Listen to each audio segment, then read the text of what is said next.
Hello friend, Anas chemistry lecturer के इस video lecture में आप सभी का स्वागत है। इस वीडियो लेक्चर में हम क्लास 12 का चैप्टर 4 रासायनिक बलगति शुरू करने जा रहे हैं। तो पहले ये समझ लें रासायनिक बलगति कहते किसे हैं।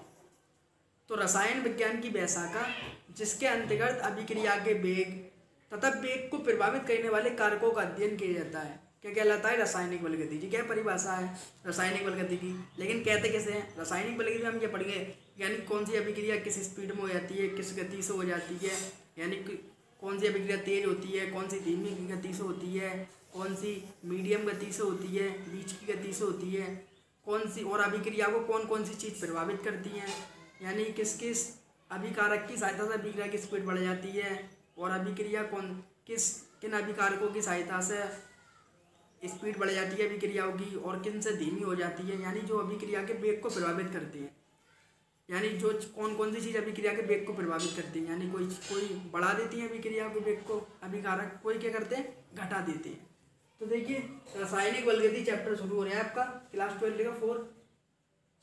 रासायनिक बलगति रासायनिक विज्ञान की वह शाखा है जिसमें किसी रासायनिक अभिक्रिया के वेग यानी अभिक्रिया का वेग बढ़ रहा है, घट रहा है, ये किसके अंतर्गत अध्ययन करते हैं हम? रासायनिक बलगति की। तथा वेग को प्रभावित करने वाले कारकों, यानी वेग को कौन कौन चीज़ें प्रभावित करती हैं, कौन अभिक्रिया का वेग को बढ़ाती हैं, कौन घटाती हैं, कौन तेज करती हैं, तथा वेग को प्रभावित करने वाले कारकों का अध्ययन किया जाता है।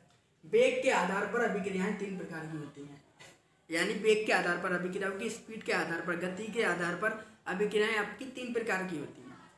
तो पहली है आपकी तत्कालिक या आयनिक अभिक्रियाएं। तो वह अभिक्रियाएं जिनका वेग इतना अधिक होता है कि उसे सामान्य विधि द्वारा नहीं नापा जा सकता है, आयनिक अभिक्रियाएं कहलाती हैं। ये पलक झपकने से पूर्व भी पूर्ण हो जाती है। तो आयनिक अभिक्रियाएं क्या होती हैं?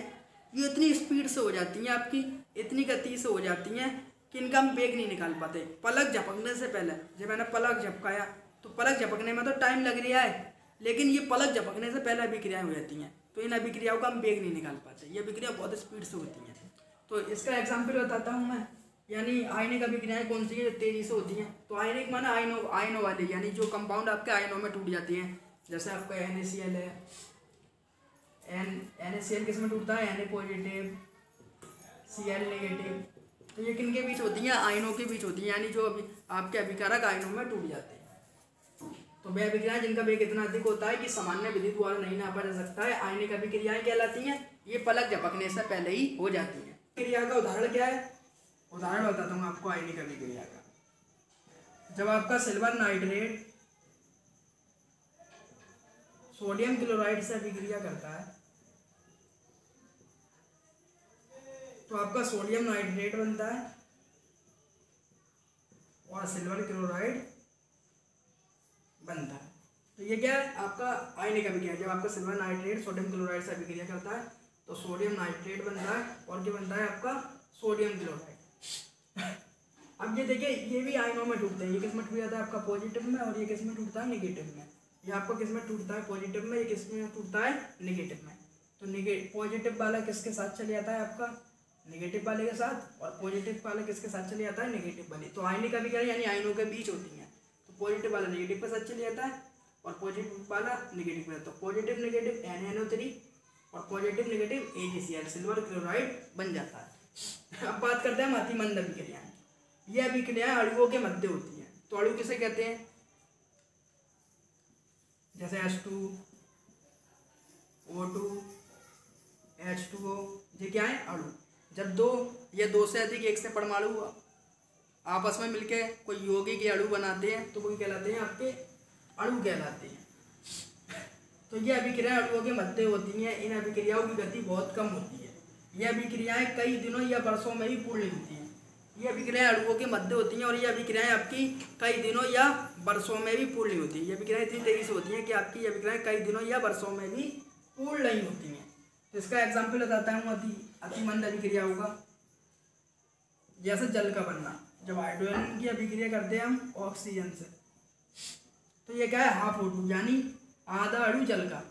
मैथ तो पढ़ी होगी आपने, जैसे 1/2 गुणा 2 O2। तो क्या होता है? 2 से 2 कट जाता है तो 1 और रह जाता है आपका। ठीक है। तो H2 की क्रिया किससे करा है हम? हाफ O2, यानी 2 से 2 कैंसिल हो गया आपको, ये 2 से 2 कैंसिल होगा, 1 और रहेगा। लेकिन हमें रिएक्शन किस में करवानी, अणु में। तो अणु बनाने के लिए 1/2 O2 यानी एक अणु जल का, एक अणु ऑक्सीजन का, सॉरी एक अणु ऑक्सीजन का। तो हाइड्रोजन की क्रिया जब हम ऑक्सीजन से कराते हैं हाफ O2 से, तो हमारा क्या बनता है, जल बनता है। तो जल बनने की ये क्रिया के कौन सा एग्जाम्पल है आपका, अतिमंद अभिक्रिया का। जब हाइड्रोजन और ऑक्सीजन से जल बनाया जाता है तो किसमें बनता है, कई दिन भी लग जाते हैं, या वर्षों में भी यह अभिक्रिया पूर्ण होती है, कई दिनों में भी नहीं होती है, और कभी कभी तो वर्षों में भी यह अभिक्रिया पूर्ण नहीं होती है। अब बात करते हैं तीसरी मंद अभिक्रिया। यह अभिक्रियाएं सामान्य गति से होती हैं, यह अभिक्रियाएं कुछ मिनटों या घंटों में पूर्ण हो जाती हैं, मंद अभिक्रियाएं कहलाती हैं। तो हम इन अभिक्रियाओं का अध्ययन करेंगे, यानी इसका तो हम वेग निकाल पाते नहीं हैं, और यह अभिक्रियाएं सालों वर्षों में पूरी होती हैं। इन अभिक्रियाओं को निकाल लेते हैं। यह अभिक्रियाएं किसमें हो जाती हैं, आपकी मिनटों या घंटों में पूर्ण हो जाती हैं। यह अभिक्रियाएं सामान्य गति से होती हैं, यह अभिक्रियाएं कुछ मिनटों या घंटों में पूर्ण हो जाती हैं, मंद अभिक्रियाएं कहलाती हैं। जैसे एग्जाम्पल के लिए एसिटिक, जब एसिटिक अम्ल की आपकी एथिल अल्कोहल से क्रिया होती है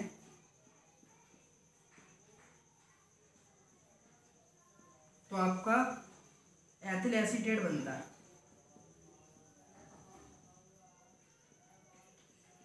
और जल निकल जाता है। देखिए जब आपकी एसिटिक अम्ल की एथिल अल्कोहल से क्रिया होती है तो आपका एथिल एसीटेट बनता है और जल निकल जाता है। यह अभिक्रिया कौन सी कहलाती है, आपकी मंद अभिक्रिया कहलाती है। इस अभिक्रिया का हम वेग निकाल सकते हैं। तो मैंने आपको 3 अभिक्रियाएं बताई। तत्कालिक अभिक्रियाएं जो होती हैं ये बहुत फास्ट गति से होती हैं, पलक झपकते ही हो जाती हैं। कौन सी अभिक्रियाएं कहलाती हैं, आपकी आयनिक अभिक्रियाएं। अतिमंद अभिक्रियाएं कई दिनों में ही पूर्ण होती हैं, कभी कभी वर्षों में ही पूर्ण होती हैं। फिर है आपकी मंद अभिक्रियाएं, ये अभिक्रियाएं आपकी मिनटों या घंटों में पूर्ण हो जाती हैं। इसके बाद बताऊंगा मैं आपको अभिक्रिया के वेग, तो इसका आप स्क्रीनशॉट ले लीजिए। अब बात करते हैं हम औसत वेग की। क्या औसत वेग किसे कहते हैं। जैसे हमें फिरोजाबाद से आगरा जाना है, तो फिरोजाबाद में आगरा जाना है, भाई गाड़ी की स्पीड तेज भी होती है, हल्की भी होती है, कहीं जाम मिल जाता है तो रुक जाती भी है।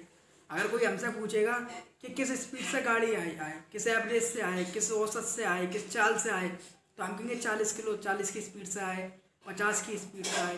तो हम जो एक औसत स्पीड मानते हैं, यानी हमने फिरोजाबाद से आगरा जो तय किया वो 40 की स्पीड से किया, वो क्या होता है हमारा औसत वेग। अगर हमने 50 की स्पीड से तय किया वो क्या होगा, औसत वेग। जैसे कहेंगे क्या, हम रुक गए थे तो 30 की स्पीड हो गई थी, तेज कर दी तो 60 की से भगा दी।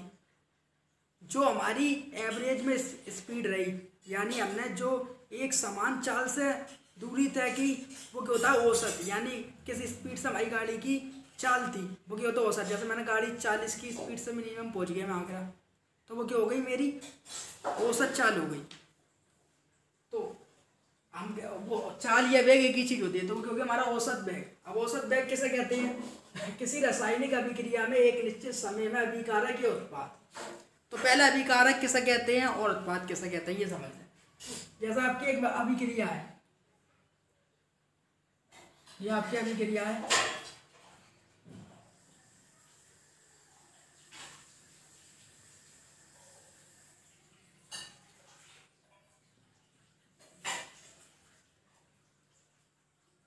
ये आपकी एक अभिक्रिया है, ये सिल्वर नाइट्रेट सोडियम क्लोराइड से अभिक्रिया कर रहे हैं। तो इधर जो अभिक्रिया में भाग लेते हैं उन्हें हम क्या कहते हैं, अभिकारक। इधर जो अभिक्रिया में भाग लेते हैं उन्हें क्या कहते हैं हम, अभिकारक। और आपस में जो अभिक्रिया करके अभिकारक बनाते हैं उसे हम क्या कहते हैं, उत्पाद। यानी इन दोनों ने आपस में अभिक्रिया करी तो क्या बना दिया, सोडियम नाइट्रेट, और क्या बना दिया आपका, सोडियम नाइट्रेट और सिल्वर क्लोराइड।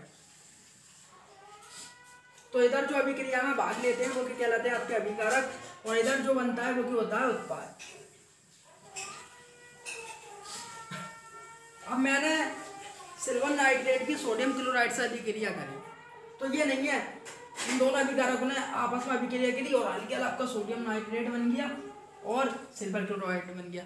समय के साथ साथ धीरे धीरे परिवर्तन होता है, यानी अभिकारक धीरे धीरे कम होता है। जैसे इनकी मात्रा 10 ग्राम थी, इन दोनों की, तो धीरे धीरे परिवर्तन हो गया, यानी यहाँ 8 ग्राम बन गया,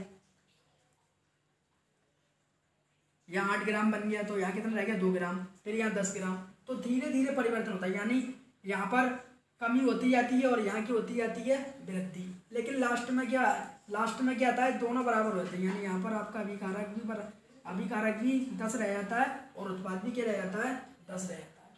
तो ये नहीं है कि आपकी अभिक्रिया सीधे परिवर्तित हो जाए उत्पाद में समय के साथ, यानी 1 सेकंड में आपका 10 ग्राम था, 1 मिनट में 8 ग्राम परिवर्तित हो गया, फिर उसके बाद 2 ग्राम का 10 ग्राम में बदल गया। तो ये यहाँ के इधर जो होते हैं वो कहलाते हैं आपके अभिकारक, और इस साइड में जो होते हैं वो क्या कहलाते हैं, उत्पाद। जब आपकी अभिक्रिया होती है तो अभिकारक में धीरे धीरे कमी होती जाती है और किसमें वृद्धि होती जाती है, उत्पाद में। तो आप अभिकारक और उत्पाद तो समझ गए होंगे। इधर जो होते हैं वो होते हैं आपके अभिकारक और इधर होते हैं उत्पाद। अभिकारक में कमी होती जाती है और उत्पाद में क्या होती जाती है, धीरे धीरे वृद्धि। अभिकारक को हम क्या कहते हैं, रिजल्ट, इसको दिखा देते हैं हम आर से, और उत्पाद को कहते हैं प्रोडक्ट इंग्लिश में, इसको दिखा देते हैं पी से। यानी अभिकारक आर और उत्पाद पी। अभिकारक को इंग्लिश में कहते हैं रेजिडेंट आर और उत्पाद को कहते हैं प्रोडक्ट। प्रोडक्ट को किससे दिखा देते हैं, पी से। तो इधर जो अभिक्रिया में भाग लेंगे अभिकारक, इधर जो लेंगे उत्पाद। अभिकारक में कमी आती जाती है और उत्पाद में वृद्धि आती जाती है। और एक ऐसी अवस्था आती है कि अभिकारक और उत्पाद दोनों की हो जाते हैं, बराबर हो जाते हैं। तो अब हम औसत वेग की परिभाषा पढ़ते हैं। किसी रासायनिक अभिक्रिया में एक निश्चित समय में अभिकारक या उत्पाद की सांद्रता में परिवर्तन को समय से भाग देकर उस अभिक्रिया का औसत वेग ज्ञात किया जाता है। इसे 2 प्रकार से व्यक्त करते हैं। औसत वेग को हम 2 प्रकार से व्यक्त कर सकते हैं। तो औसत वेग बराबर होता है आपका, औसत वेग बराबर अभिकारक की सांद्रता में परिवर्तन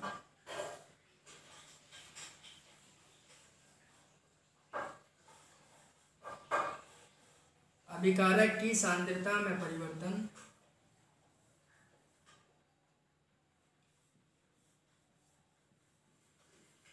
अभिकारक की सांद्रता में परिवर्तन बटे परिवर्तन में लगा समय।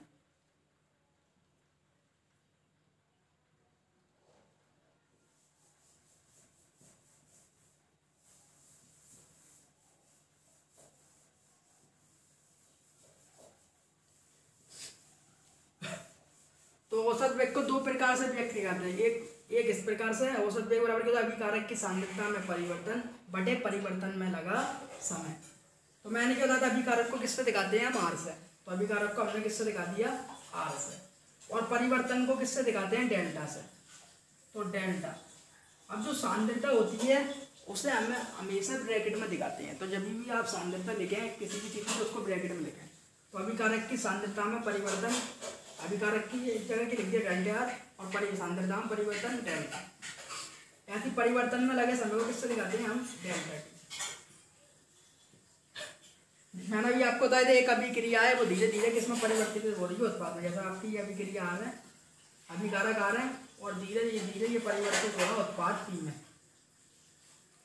तो हम अब 2 प्रकार से औसत वेग लिख सकते हैं। एक तो ये अभिकारक की सांद्रता में परिवर्तन, यहाँ पर आके लगाते हैं माइनस का साइन। माइनस किस लिए, कि अभिकारक की सांद्रता में धीरे धीरे कमी हो रही है। और एक इस तरीके से लिख सकते हैं औसत वेग, यानी उत्पाद की सांद्रता में वृद्धि। यहाँ पर कमी हो रही है, यह अभिक्रिया आपकी हो रही है आर से, आर प्रोडक्ट, आर आपका रेजिडेंट और पी क्या है, प्रोडक्ट। यानी अभिकारक से जगह आपका अभिकारक, ये अभिकारक अभिक्रिया कर रहे हैं और क्या बना रहे हैं, आपका उत्पाद।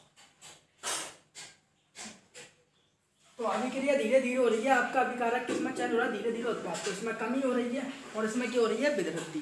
तो औसत वेग को हम 2 प्रकार से व्यक्त कर सकते हैं। एक औसत वेग बराबर अभिकारक की सांद्रता में परिवर्तन अपॉन परिवर्तन में लगा समय। और एक लिख सकते हैं हम औसत वेग बराबर आपका औसत वेग इज इक्वल टू, यहाँ पर अभिकारक की सांद्रता में परिवर्तन, अब क्या हो रही है, उत्पाद की सांद्रता में वृद्धि। उत्पाद की सांद्रता, प्लस का साइन किस लगा है, क्योंकि उसमें वृद्धि हो रही है और इधर की हो रही थी आपकी कमी। उत्पाद की सांद्रता में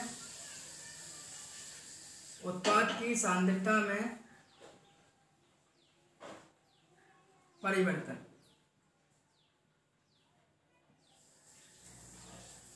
उत्पाद की सांद्रता में परिवर्तन बटे परिवर्तन में लगा समय, उत्पाद की सांद्रता में परिवर्तन बटे परिवर्तन में लगा समय।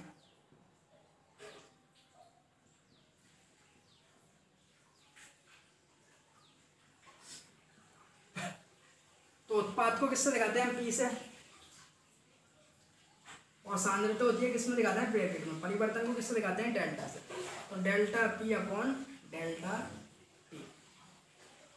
अब देखिए किसी रासायनिक अभिक्रिया में एक निश्चित समय में, समय क्या है? समय।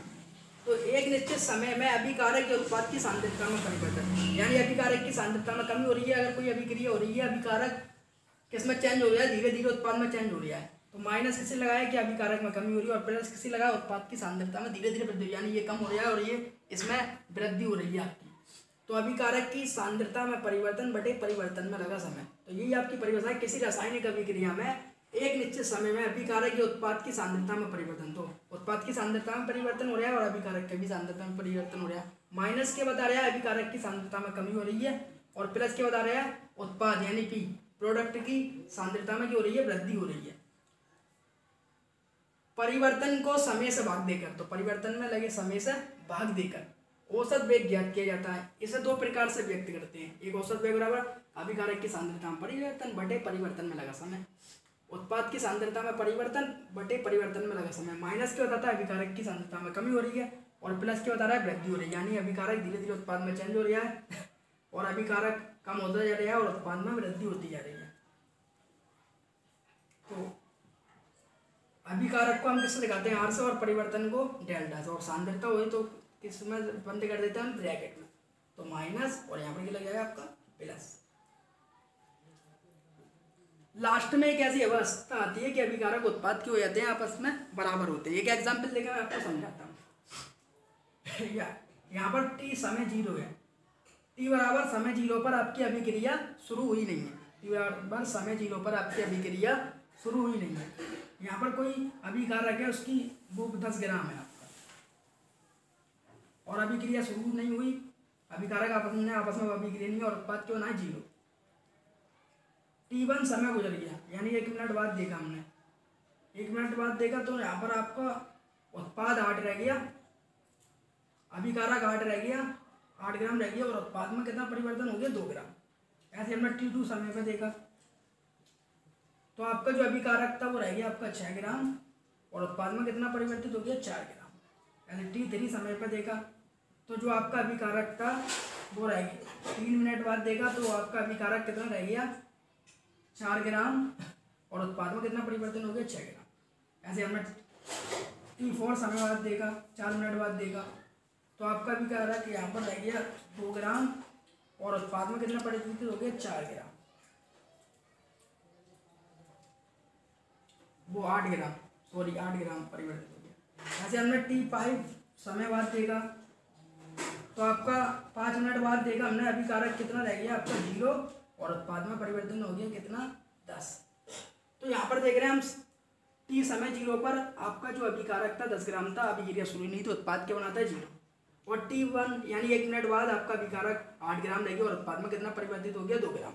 ऐसे 2 मिनट बाद आपका अभिकारक कितना रह गया? 6 ग्राम, और उत्पाद में कितना परिवर्तित हो? 4 ग्राम। तो समय के साथ अभिकारक की सांद्रता में कमी आ रही है, और उत्पाद की सांद्रता में क्या आ रही है? वृद्धि। तो हमने इसको मान लिया आपका R1 अभिकारक की सांद्रता, और इसको मान ली R, इसको मान लिया हमने P1, और इसको मान ली P2। तो हमने अभिकारक का औसत वेग निकाला। तो देखिए, तो डेल्टा R बराबर होता है आपका, तो औसत वेग लिख लेते हैं पहले हम। औसत वेग,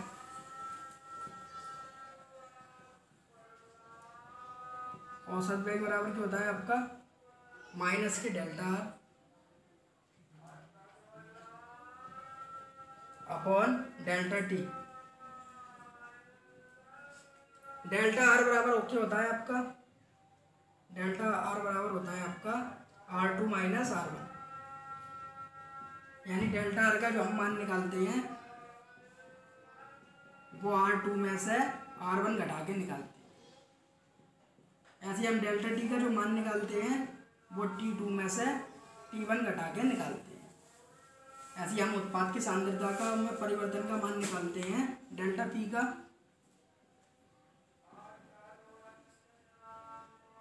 ये सांद्रता है, इसे ब्रैकेट में बंद कर दीजिए और इसको कर दीजिए। तो P2 माइनस P1 ऐसे उत्पाद की सांद्रता का जो मान निकालते हैं तो डेल्टा आर बराबर R2 माइनस R1 और समय में परिवर्तन T2 माइनस T1 और उत्पाद की सांद्रता में परिवर्तन को कैसे निकालते हैं P2 माइनस T1।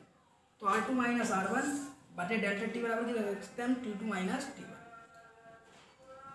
तो हमने अभिकारक की सांद्रता में परिवर्तन का औसत वेग निकाला। तो देखिए R2 हमारा कितना था, R2 है हमारा 6 माइनस 1 लगे रख दीजिए और आपका R1 कितना है 8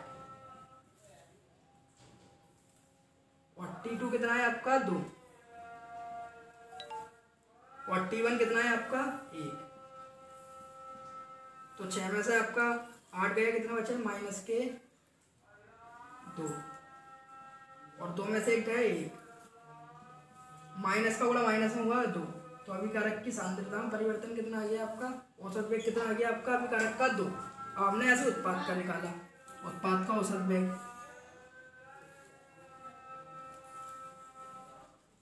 औसत वेग औसत वेग निकाला हमने उत्पाद का। तो अभी तो हमने औसत वेग किसका निकाला था, आपका अभिकारक का निकाला था, अब किसका निकाल रहे हैं उत्पाद का। तो उत्पाद का आपका औसत वेग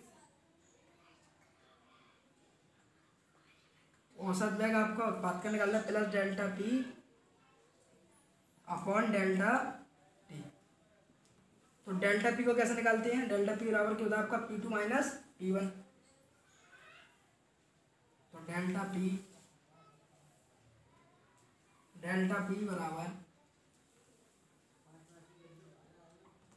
बराबर क्या लिख सकते हैं हम, प्लस P2 माइनस P1 और डेल्टा टी बराबर क्या लिख सकते हैं हम, T2 माइनस T1। तो P2 कितना है आपका 4 और P1 कितना है आपका 2 और T2 कितना था आपका 2 माइनस 1। तो 4 में से 2 गए आपके, कितने बचे 2 में से 1 गए 1। तो आपने देखा औसत वेग हमने अभिकारक का निकाला तो भी 2 आया और जब हमने औसत वेग उत्पाद का निकाला तो भी 2 आया। तो हमने क्या देखा कि अभिकारक और उत्पाद की सांद्रता में परिवर्तन समान होता है, यानी लास्ट में अभिकारक और उत्पाद आपके बराबर हो जाते हैं। और हमने यहाँ देखा था हमारा मान किस में निकला था, औसत वेग अभिकारक का माइनस में निकला था। तो ये फॉर्मूला माइनस क्यों निकला था, क्योंकि अभिकारक में कमी हो रही है और इसका प्लस में क्यों आया, इसमें वृद्धि हो रही है। तो हम इससे भी समझ सकते हैं, ये एग्जाम्पल लेकर मैंने तुम्हें समझाया कि अभिकारक में धीरे धीरे कमी हो रही है और उत्पाद में वृद्धि हो रही है और लास्ट में एक ऐसी अवस्था आती है कि अभिकारक और उत्पाद आपके दोनों बराबर हो जाते हैं। यानी यहाँ पर जो आपका अभिकारक भी तो निकला और उत्पाद भी तो निकला। इसका आप स्क्रीनशॉट ले लीजिए, फिर आगे बात करते हैं। वेग के फॉर्मूले 2 पढ़े, एक तो अभिकारक की सांद्रता में परिवर्तन बटे लगा समय, एक उत्पाद की सांद्रता में परिवर्तन बटे लगा समय। तो औसत वेग बराबर हम क्या ले सकते हैं, औसत वेग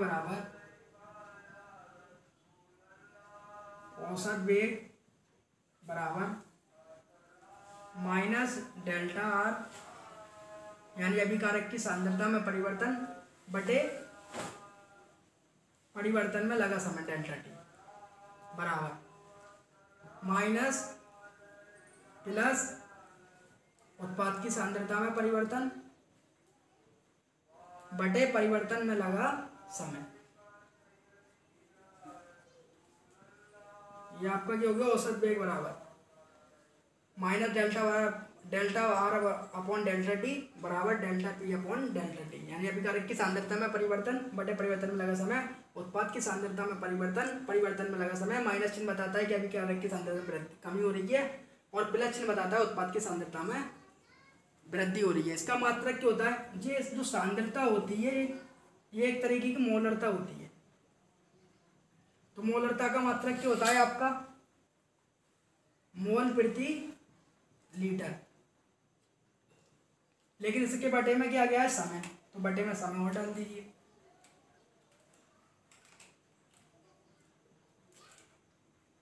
तो औसत वेग का मात्रक क्या होता है, मोल प्रति लीटर प्रति समय। तो इसको हम औसत वेग का मात्रक होता है आपका औसत वेग का मात्रक।